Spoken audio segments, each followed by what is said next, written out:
আজকে সকালে প্রচন্ড বৃষ্টি হয়েছে, 1 ঘন্টার বৃষ্টিতে পানি জমে রাস্তাঘাট বাড়িঘর তলিয়ে গেছে অনেক, মানে বাড়িঘরের ভিতরে পানি ঢুকে গেছে। তাই আমার কাছে অনেক ভালোই লাগছে, কি বলেন ভাই সাহেব? অনেক অনেক ভালো লাগছে। এখন বিষয়টা হচ্ছে যে এই যে পানিগুলো যে আইছে, গাজীপুর কিন্তু একটা উঁচা জায়গা, ঠিক আছে।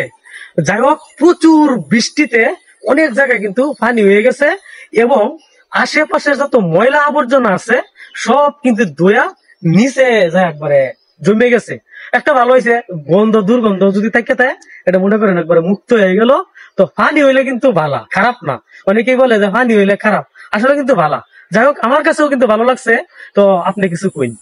আমার কাছে অনেক ভালো লাগছে এর জন্যই, এই বৃষ্টি হওয়ার জন্য দেখেন অনেক পরিষ্কার হয়েছে না, পরিবেশটা অনেক পরিষ্কার হয়েছে, একদম ক্লিন করে নিয়ে গেছে। আল্লাহ তাআলার উপর থেকে বৃষ্টি নাজিল হয়েছে, একদম পরিষ্কার করে নিয়ে গেছে।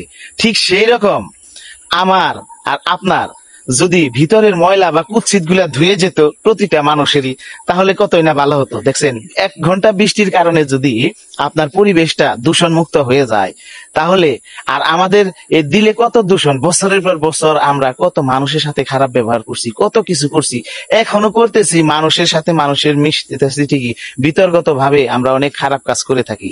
এই ভিতরের ময়লাটা যদি পরিষ্কার হতো এই বৃষ্টির মতো, এই পরিবেশের মতো, তাহলে কি ভালো হইতো? ভালো হইতো না ভাই? বিষয়টা হচ্ছে কি জানেন, যে মনের ভিতরে যে একটা ময়লা, হিংসা, অহংকার, মানুষে মানুষ মনে করা হয় না, এটাই একমাত্রই সবচেয়ে গুরুত্বপূর্ণ হচ্ছে টাকা। মানে এই টাকাগুলো কিন্তু আমাদের বাপদাদার আমলেও কিন্তু ছিল, কিন্তু এই সময় আমাদের বাপদাদার আমলটা এইরকম ছিল না, ওদের ভিতরে কোনো হিংসা ছিল না।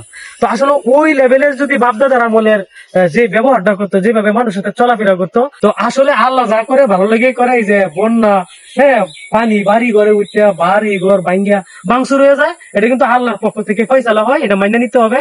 আর বড় কথা হচ্ছে, আমার শেষ একটা কথাই, যারা অহংকার করবেন, মানুষটা মানুষ মনে করেন না, একদম দিল থেকে এগুলো মুচ্ছা ফেলা দেন, কারণ এটা হচ্ছে মানুষের সবচেয়ে গুরুত্বপূর্ণ বিষয়। আর এটা যদি অহংকার, হিংসা যদি না থাকে, তাহলে আমি মনে করি এই দিলটা একদম ওই যে পানির মতো পরিষ্কার থাকবে। এটা আমার সবচেয়ে গুরুত্বপূর্ণ। আর কিছু কইলাম না, আমাদের মনটা যদি পরিষ্কার থাকে তাহলে কিন্তু অনেক ভালো। প্রতিটা মানুষের মনের ভিতরে যদি পরিষ্কার থাকে, তাহলে আমাদের ভিতরে কি কি থাকবে না জানেন? আমাদের অহংকার থাকবে না, আমাদের মানুষে মানুষে ভেদাভেদ থাকবে না, ধনী গরিবের কোনো ভেদাভেদ থাকবে না, সবাই সবাইকে সম্মান দিয়ে কথা বলবে, সবাই সবাইকে ভালোবাসবে, সবাই সবার পাশে থাকবে। তাহলে কত দিক দিয়ে ভালো আমাদের। এই ভালো কাজগুলো আমরা কেন যে করি না আল্লাহ পাকই জানে। তবে আল্লাহর কাছে আমার একটাই কথা, হে আল্লাহ, তুমি সবাইকে মনের দিক দিয়ে ভালো করে দাও, সবার ভিতরের কুৎসিত মনটাকে দূর করে দাও। আপনারা কি বলেন অবশ্যই কমেন্ট করে জানাবেন। ভালো থাকবেন, সুস্থ থাকবেন। আসসালামু আলাইকুম।